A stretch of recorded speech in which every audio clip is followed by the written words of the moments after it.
This video will show you how to add a chart in Google Sheets. Once your Google Sheets file is open, at the upper left part of the screen, click on the Insert menu. After clicking that, hover your mouse cursor just a little bit downward until you get here on Chart. Click on it, and you'll see a big box here. At the right side of the screen, you can set up and customize the chart. Here you can choose the type of the chart you want to add in your Google Sheets.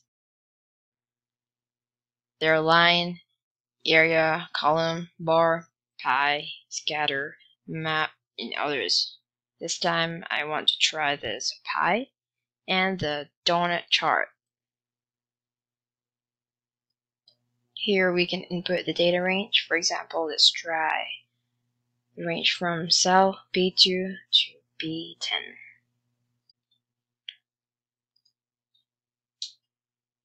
And then click on aggregate.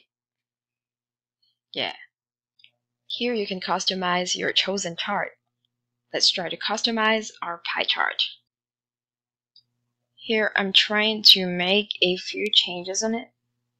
3D, okay. Font is okay, right like that. Pie chart.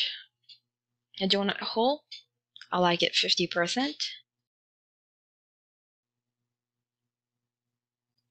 And as for the pie slice, you can also change the color for it.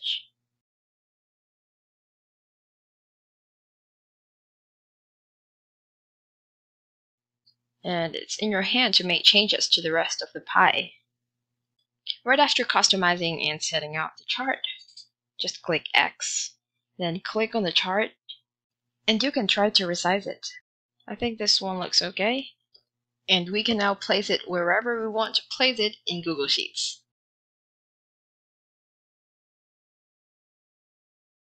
Let's try to put it here. And that's it. That's how to add a chart in Google Sheets. I hope this video helped you, and if it did, make sure to hit the thumbs up button and don't forget to subscribe to our YouTube channel for more bite-sized tutorials like this. Thank you for watching.